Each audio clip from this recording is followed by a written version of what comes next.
What's up everyone, Master Fox here today. As most of you probably know by now, DN and YGOPro have run into some legal trouble, and it's actually not claims by Konami.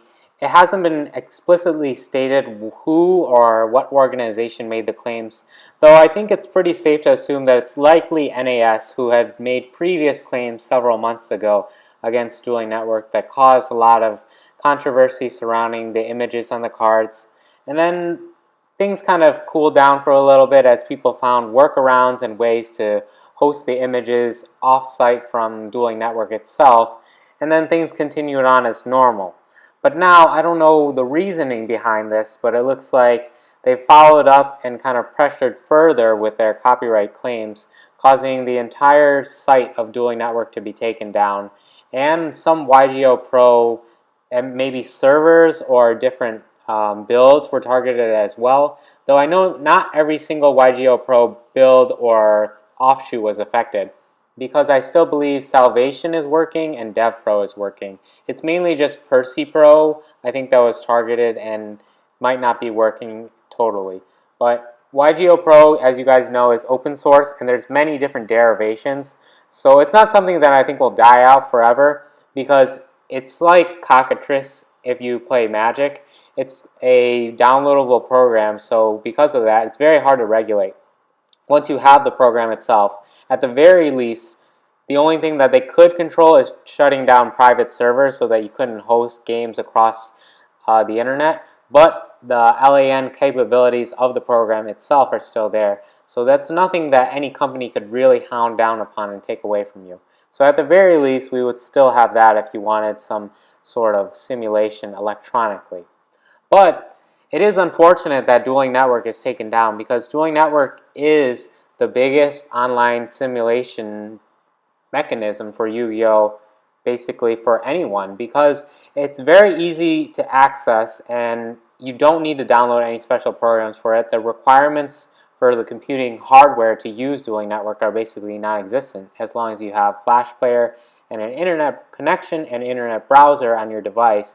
You can pretty much play Dueling Network, and as a result, that's why it had the largest player base on there.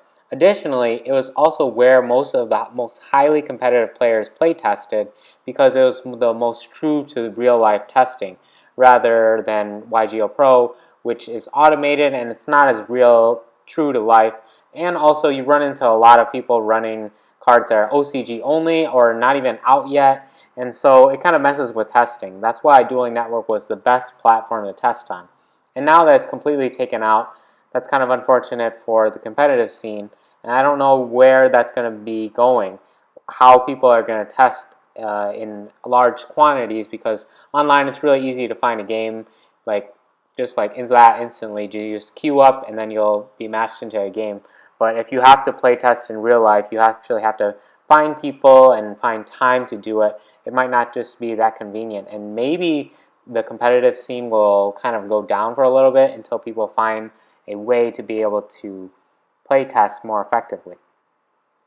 But it's kind of weird, though, that Konami wasn't the explicit company that targeted them for legal action.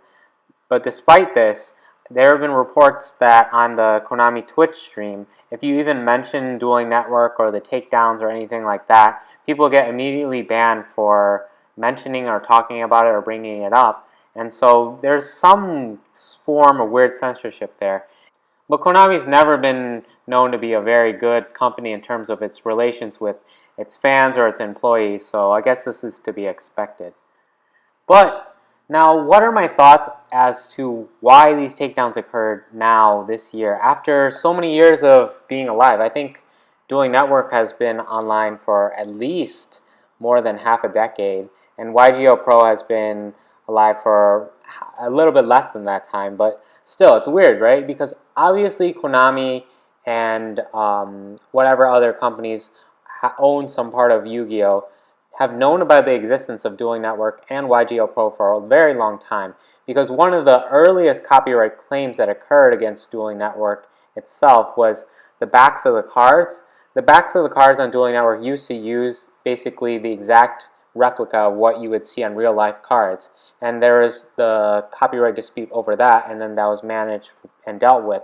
So that's why the backs of the cards are a little bit different than what you would see in real life. But it's weird to me because at that point in time, they obviously knew that dueling network existed, but they only made a claim over some very small part of the site and seemingly insignificant.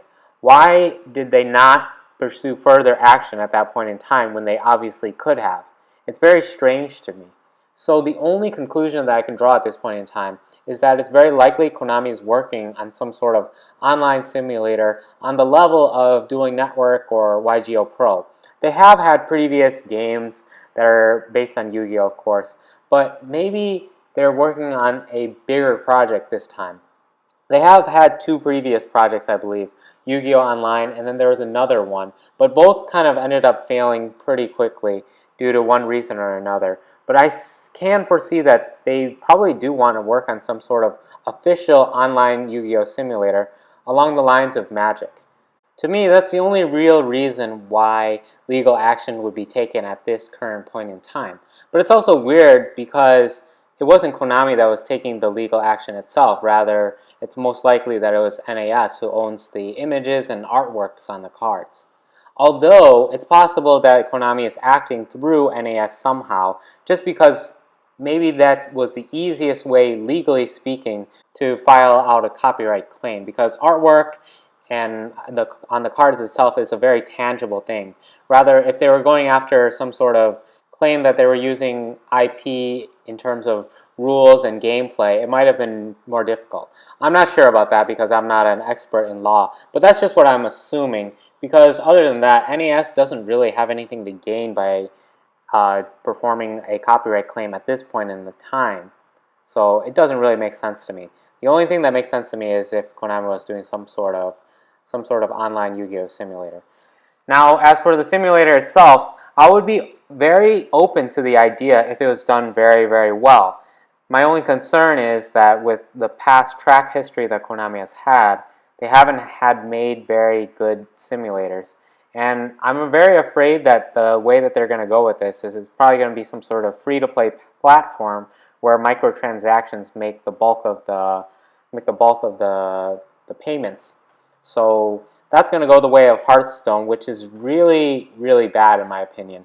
I used to play a lot of Hearthstone before they opened up the new Naraxmus wings, and then it basically became pay to win because you had to pay basically a bunch of money to get actually the cards you needed to play at a high level, which is not a very good way to go for a card game. I know they have to make money somehow, but they should do it another way. This is not the way to go. I think it would be much better if it was just a game that was available at retail price, maybe $60, and then you get everything. Maybe there's some sort of single player mode where you go through and you get the cards playing through, and then once you get all the cards, you can go online and then play online normally as you would on Dueling Network. And then you can add some microtransactions in the form of maybe different skins for your monsters, so you can have them different colors or sleeves, or maybe your avatar character or whatever. But don't make it so that you have to spend real money to buy packs itself, because then the game just becomes pay to win, and it's not really skill and deck building or playing anymore, because it becomes a game of whoever has the biggest wallet can get the best cards, and that's who wins. It doesn't really make for a good simulator, and it's not replacing DN or YGOPro in a good manner. So that's just my general thoughts on it. I would much prefer them not to go to the free-to-play route with having to spam a bunch of microtransactions to get anywhere in the game. That just doesn't really make sense to me, and that's really what turned me off and away from Hearthstone. So I hope Konami, if they're making an online simulator, they're doing it well. And if not, hopefully DN and YGOPro can somehow sort this out again, and maybe they can come back online again. But the loss of these two major simulators to the players of the game might not end up being very good for the game at all, especially competitively, if there's not a way that you can easily test with high skill cap players. So these are just my thoughts on the matter. I know it's a complicated issue and there's many factors to it, and we don't have all the information as to why these takedowns happen particularly. So that's just based on my thoughts on what we know right now. Tell me what you guys think in the comment section below. Give this video a thumbs up, and I will see you guys in my next video. Thank you.